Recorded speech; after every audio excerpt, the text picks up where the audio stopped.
Not enough people clearly understand the game-changing potential of the cryptocurrency system.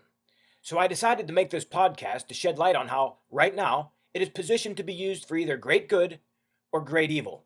I personally do not like the phrase cryptocurrency, as it does not fully express the vast potential of the system, and this is a significant cause of the majority of people not clearly understanding it. So hopefully, by the end of this brief overview, you will have a much larger grasp of the system's potential. I am directing this towards people of all levels, whether you are new to crypto or a veteran. Please stick around to the very end because I will speak about some seldom discussed concepts and possible future inventions that do not yet exist, and whoever creates them could become quite wealthy, in my opinion.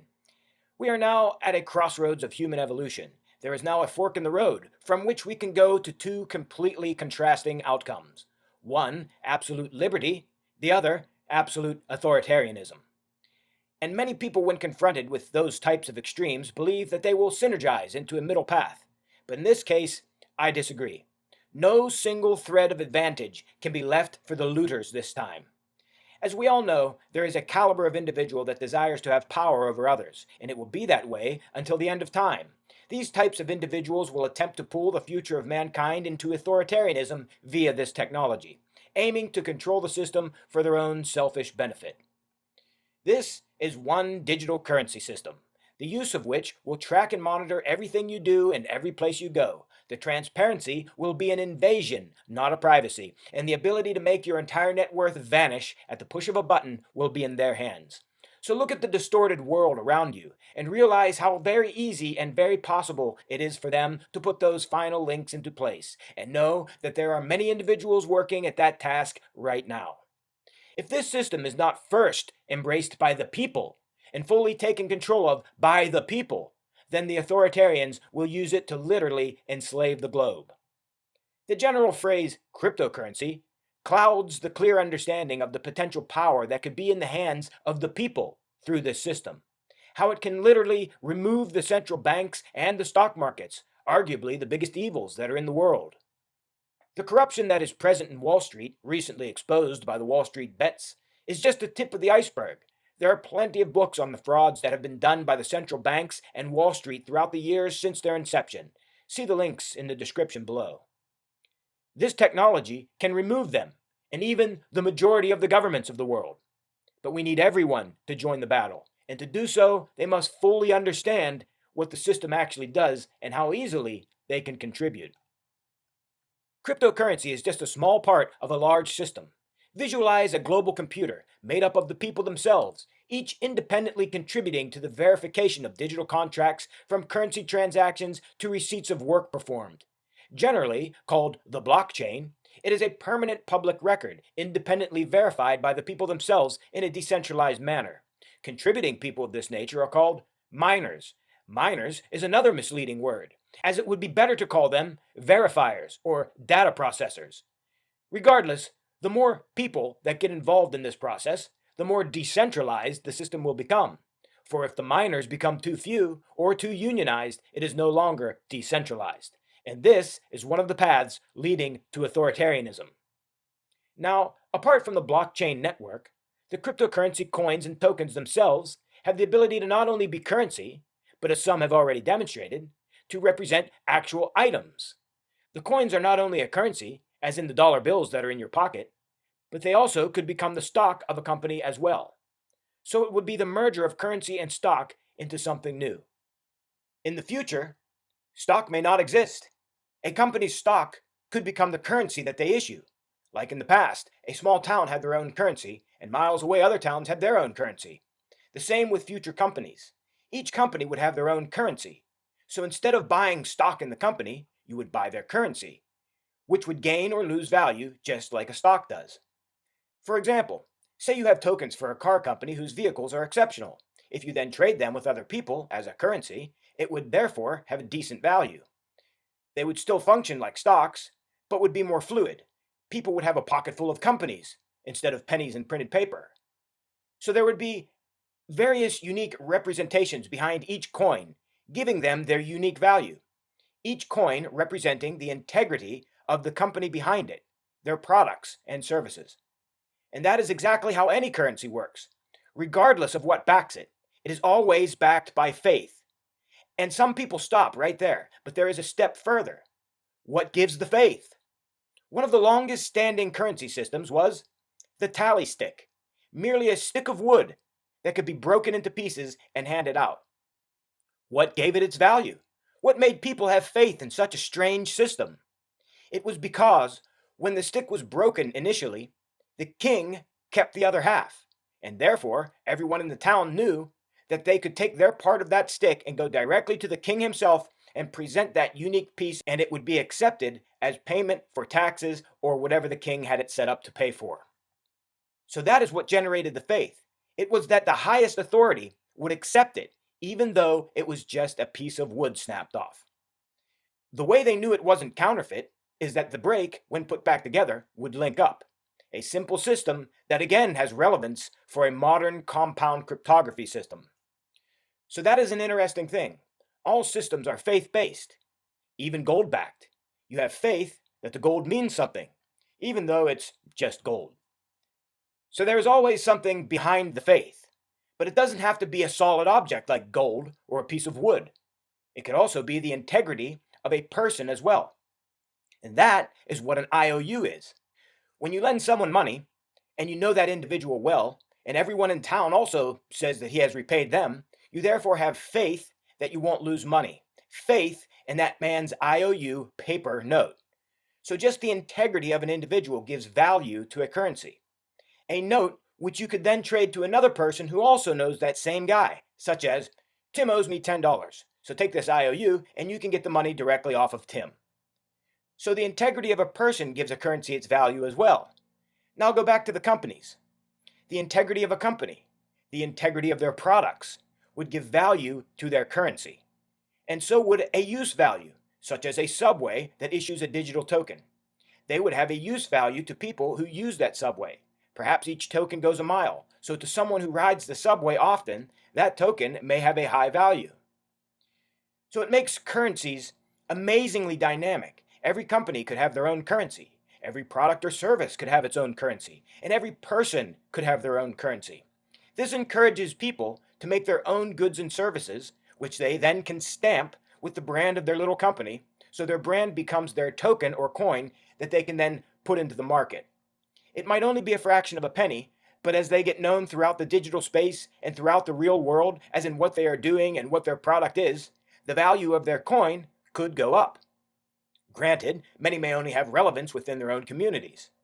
Now take an example of a local band who makes a token, and that band gets more and more popular. People would want to use that token if they are fans, or perhaps just collect it into a portfolio of collectibles to gain value as this band goes up in worth. So there is a collectability value, there is an exchangeability value, and additionally, it empowers that band to be able to gain funding just through people buying their coins. So there is also a crowdfunding mechanism as well, on a micro level and a macro level, for the individual or for the large businesses. No need for loans from a banker who only has money because the people have given it to him. Now the people themselves will directly decide who gets their money. So it removes the need for banks or the stock market. The people become their own banks, with their own portfolio filled with however many coins. Some may have thousands, and some may only have a few, or perhaps only one, for those who do not want to be overburdened with variety, such as a universal coin, a benchmark coin, or a zero coin. But more on this later. Now, just like the music band, large organizations also could have a coin. And buying their coin would be supporting their organization. For example, the Salvation Army, or perhaps the Hells Angels, or maybe even a militia. A quick side note here, according to the U.S. Constitution, Article 1, Section 8, the militias are the primary force that is supposed to be permanently funded, and the Army is only supposed to be raised for a maximum of 2 years. It takes 45 minutes to read the United States Constitution, so please read it to see what I am referencing. The militia is the army of the people themselves, the armed citizenry. So the militias, as organizations, could make their own crypto coins, and anyone who wants to support them purchases the coin. For various reasons, it could change in value, but regardless, it supports that organization. This is no different from the local self-funded fire hall, who has to run its own fundraising campaigns. Now, fire halls as well could simply issue a coin. Now consider a self-funded volunteer police force, little different from the volunteer firemen. They too issue a coin and raise funds. At this point, they're basically the militia. So the police of the future very well could be volunteer citizens, just like the volunteer firemen. Those willing and able create a fund, and the more they are supported by the community, the larger their police/militia in that community would be. If you have a community that does not want police, they don't fund them, so they don't have them. It doesn't have to be across the board, as the defund the police movement absurdly asserted. Our community doesn't want police, so the whole world should not have police. That is simply the insanity of disarmament. It is quite simple. If your community wants police, have them. If you don't want them, don't have them. This system would assist that. Even in the case of a split community, half wants police, the other half does not. The amount of funds they could raise would therefore be limited, causing the police in a divided town to be a very limited force, and it would play itself out just as the free market does. Maybe people would begin to like it, or perhaps they would grow tired of it, and it would eventually go to one extreme or the other. This same mechanism could be for everything that your particular community wants, from firemen to various organizations. It truly is direct democracy, but not by vote, but by exactly how the free market works. It is voting by where you put your money, who you support and who you do not support, by the swapping of these various currencies/coins/symbols of support, could very well be the voting mechanism of the future. So this system is not only the bank and the stock market, but it is also the government, and it puts all of those things right into your pocket. Now for the coins that represent products or a physical existing asset, say 1 ounce of gold, these physical asset coins need to be put into circulation under some type of regulatory body. Now, you're listening to a guy who can't stand regulatory bodies, but if you did not do this, you would have people saying that they have coins that are backed by 1 ounce of gold that they really do not. And that goes all the way back to the Wall Street bets and their short stocks, which are a cousin of fractional reserve lending, where the bank lends out money that does not exist while Wall Street sells things they do not have, both distorting the reality of the economy. The possibility to commit these frauds needs to be permanently removed from society, and it can be done through the blockchain by decentralized verification. This creates a need for a whole other protocol. The developers already have a proof of work and a proof of authority. Well, how about a proof of existence? A cryptographic multi-stamp required for each asset coin produced to say verified across the blockchain, such as 7 different highly accredited custodial nodes that physically verify that this piece of gold actually does exist and is tied to only that one coin. Only then independently granting 7 verification stamps per coin, perhaps similar to a sworn licensed notary. And when the buyer goes to collect that real piece of gold, the holder of the gold would have the key to the cryptography that links up to that one coin, just like the tally stick. The holder then burns that coin upon redemption, and all 7 custodial nodes would verify the fact with the buyer as well. That may be a challenge, but whoever streamlines that, I believe their company will have a rather useful service. In this way, the people that have hoards of gold could issue their gold by digital coin, and likewise, oil companies could issue their fuels by coin. Buying large amounts of their fuel coins is in one sense investing, as well as retaining an individual use value. You could hold these coins as an investment, sell them or trade them, or use them at that company's fuel station. Perhaps each coin equals 1 gallon. So if you need 10 gallons of fuel, you would give 10 digital coins to the machine, pump your 10 gallons of fuel, and the machine then alerts the blockchain to burn those specific coins, since the fate of the backing asset is no longer verifiable. So there has to be a decentralized physical reserve verification system before any of those hard assets or commodity coins are released. But I stress, we can't make these things government bodies. You're listening to a minimalist who believes the best thing that could happen to humanity is all government dissolved, and the people themselves communicating through this system then become the government. There can be no outer sphere that has authority over an inner sphere. There must only be one sphere of the people governing themselves, simply by their interactions through the products and services that they are making and trading in the form of these digital coins. It therefore becomes an organic system whose energy freely moves according to the people's wills and desires. It is the archetypal free market system, ensuring accurate price discovery, free from the current distortion of regulations, restrictions, price fixing, and various market manipulations which only exist to funnel money to the few who strive to control the system for their own selfish benefit. And crypto systems can remove all of that, so long as more people get involved in the system. Because as you listen, the concentration of power is growing. The miners already wield substantial power over the crypto space, and their power only grows if they have no competition. So get involved. We have examined that every currency is backed by faith, and behind that faith is integrity of a product, service, individual, or group of individuals. So let us go one step further to the root force that unites them all: labor, human work energy. All of these are representations of human work energy, and the quality of that work gives the value. So this is the root that the benchmark coin needs to be based on.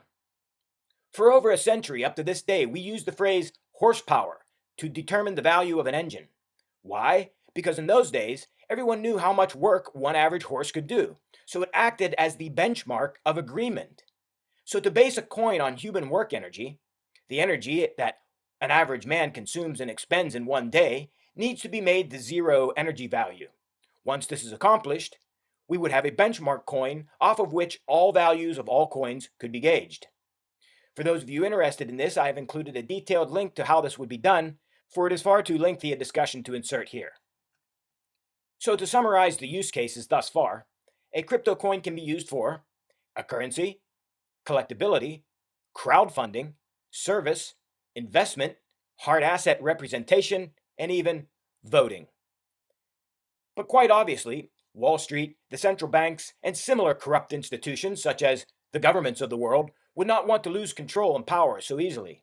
They will attempt to organize it in a centralized way, regulate it, tax it, concentrate control into key parts of the system, and so on. So we need to make this so decentralized that that is impossible for them to do so. Anonymity in identity and location will assist in that vein. Everyone has the right to be completely anonymous. Some fear this concept and argue, if everyone is anonymous, then anyone could be a thief. Well, if everyone is known, one could be a thief just as well. It's called the government. They have plundered and killed more than anyone throughout history. So whether you can see them or not, it's not going to change anything. But what it does do is it allows the people to be free of their tyranny and looting. There are misconceptions about the blockchain being anonymous and private. On the contrary, it's a privacy nightmare, so much so that you can locate where a transaction came from and even who initiated it. We need to curb that because it is a control mechanism through which some group could assume greater power. So I encourage developers and engineers, inventors, etc. to make, and probably profit substantially from, products that assist the system in being more fully decentralized, placing more power and contribution abilities easily into the hands of the people, while severely impairing any ability to take significant control over individuals or even track them. The POET protocol, proof of elapsed time, can be run on a common CPU and would act as the perfect platform for making each personal computer a micronode to exponentially increase the level of decentralization. As we all know, there are many systems that have software that tracks people in various ways. So also make more methods that make people easily invisible. For example, simply VPNs. Making the use of VPNs common practice will ensure that few know where anybody truly is. On a more sophisticated level, physical links to the internet go right to a house, right to a specific computer. One could create buffer zones where the internet service provider hooks to a building which has a powerful Wi-Fi broadcaster that anyone in the vicinity can receive. But then run a hard line to somewhere completely different, adding 2 levels of location concealment. Say you build a private community of a dozen off-grid homes in a dead zone, where the service providers believe that nothing exists there, being that it is a dead zone. You supply this community with said hard line many miles away from the receiver, thus cloaking the entire community. Perhaps you would supply this community with a similar line from multiple ISPs, ensuring an uninterrupted connection. The primary goal of the decentralized network is circumnavigation, having nothing between you and your goal, and riding on a network built by like-minded individuals. And that is a major hurdle for this system, because the existing infrastructure is predominantly centralized companies that can shut off internet service at will, such as electrical companies and the internet service providers. The greatest danger to the cryptocurrency system is its reliance on electricity and internet. So we have to make micro versions of these things and place them into the hands of the people, to decentralize even the very supporting infrastructure itself, so that no one large group can compromise the system. There would be a wide range of products and services in the creation of fully independent micro networks, literally entire communities off grid with their own electrical generation as well as internet service via the redundancy method I already mentioned, and perhaps with a long chain of Wi Fi broadcasters and receivers, all of which could be token crowd funded. In this way, you are immune to the malicious whims of large centralized companies disabling your electricity and internet. This would be an insurance policy that would keep a system of cryptocurrency generating and flowing within your community, apart from any tie-in you have with a centralized utility. So anywhere we can see mankind depending on a macro source, that is where we have to circumnavigate. Even with water, encourage each homestead to return to rain collection and wells for the same reason. Thus, a sprawling network of self-sufficient, independent microgrids with inherent redundancy due to a modular nature must be amongst the highest priorities to secure the system firmly into the hands of the people. By its very nature, cryptocurrency is unrealized profit, and being so dependent on the grid for its mere existence is a serious hazard. Therefore, other market opportunities would be in the hard asset classes privately accepting crypto in a direct exchange, especially with the essentials such as land. This would improve the liquidity and velocity of crypto, enhance its practical use, thus gaining wide attention, adoption, and firmly solidifying its future. However, I stress that the government and regulations in any way must be perpetually circumnavigated, else the decentralized movement fails its true purpose of giving full power back to the people. Uncompromising, maximum decentralization is needed. Thus, the ability to easily realize crypto off of the network and directly into hard assets in an absolutely private trade is paramount. I hear some of you saying, "You're just trying to get out of taxes." What you firmly need to grasp is that income tax is theft of the fruit of your labor, thus passive slavery, and you should not accept it to any degree for any class of person. Besides Abraham Lincoln taxing everything to support his war, income tax did not firmly exist before the implementation of the Federal Reserve in 1913. And many of the taxes that you pay today are after that criminal cartel got control of the United States. The IRS is simply an arm of the Federal Reserve cartel, and these taxes go to pay the interest on the Fed notes and to fund a radically overinflated and wasteful criminal government. So call them what they are: looters. One of the primary objectives of the true decentralized movement is to collapse the central banking cartel globally, for they are the true tyrants of the world. So stop accepting their theft as okay and stop labeling systems designed to thwart that as wrong. One of our earliest taxes was created by Ben Franklin in Philadelphia.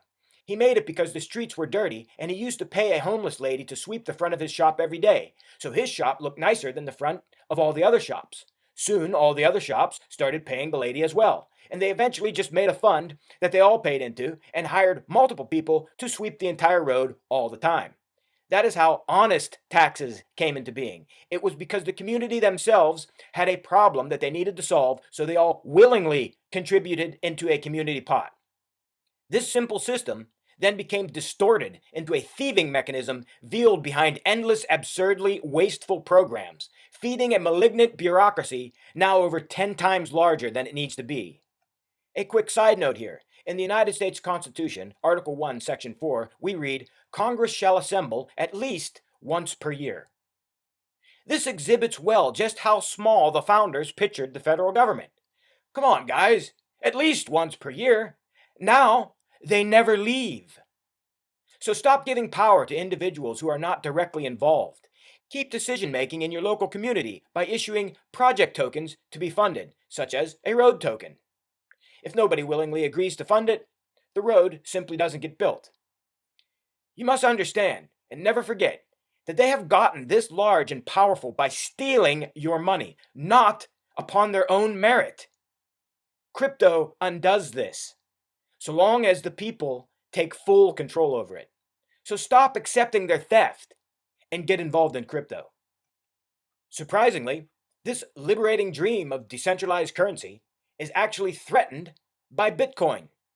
Too many think that Bitcoin is all there is to cryptocurrencies and are additionally unaware of its many contradictions and shortcomings. Bitcoin has become a race of the wealthy because instead of the mining workload being shared, it is literally raced for by a vast amount of extremely expensive machines, completely pushing out the average Joe, centralizing power, control, and wealth into the hands of the miners, thus defeating the entire purpose of crypto. This racing also substantially wastes power, because while using as much power as Las Vegas to perform the race calculations, all of the computing power of the losing computers is literally wasted. Furthermore, the people who make the most money on, and to a large part cause the volatility of Bitcoin, are the more wealthy, who make thousands of dollars per day per Bitcoin by buying low and selling a few $1,000s higher, and often via expensive and accurate trading robots, pumping the price purely for profit and little care for the liberating dream of the system, fleecing the newcomers instead of welcoming them. It has become a wealth siphon, and it is no longer where the true spirit of crypto lies. The image of Bitcoin has been perverted into predominantly a profit-making machine, which draws people into the crypto community with only dollar signs in their eyes and just to Bitcoin. And most of them don't even understand what they are buying. This draws the potential investments away from small startups that need supported to bring further evolution to the system. Additionally, when these profiteers pull out, it crashes the entire system, literally ruining the system they just profited from. So, this huge influx of funds actually doesn't benefit the community. The majority of it just gets locked up solely into Bitcoin, which slows growth. Ideally, it should be the other way around, with the majority going to the small supporting companies. This would make the whole system more dynamic, getting more innovations happening faster.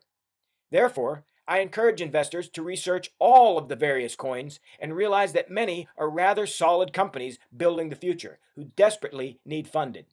Furthermore, many of these companies have roles and programs to get involved with to literally work in the community in addition to merely investing in it. Future growth depends on supporting these innovative upstarts.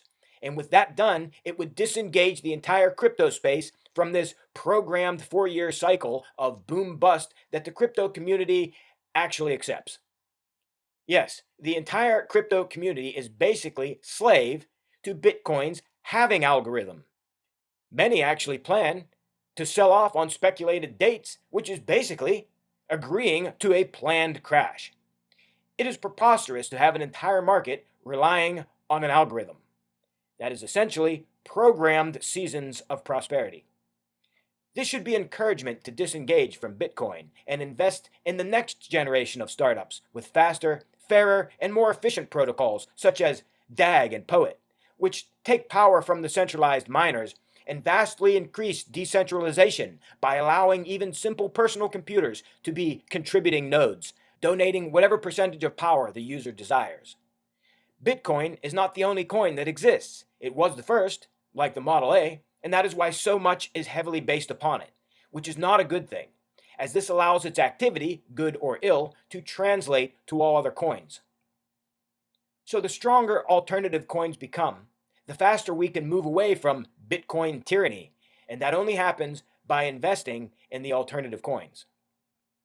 So I hope after this brief overview that you now see that there is much more to cryptocurrency than just Bitcoin and the money that can be made from it. It presents a great opportunity to create a liberated globe in harmony, each person becoming their own bank, investor, trader, company, and having a more powerful voice in their community. But that will only happen if everyone gets involved. So of prime importance now is cultivating an educated and involved citizenry. Some of the most lucrative occupations of the future will most likely be hardware and software developers of all types.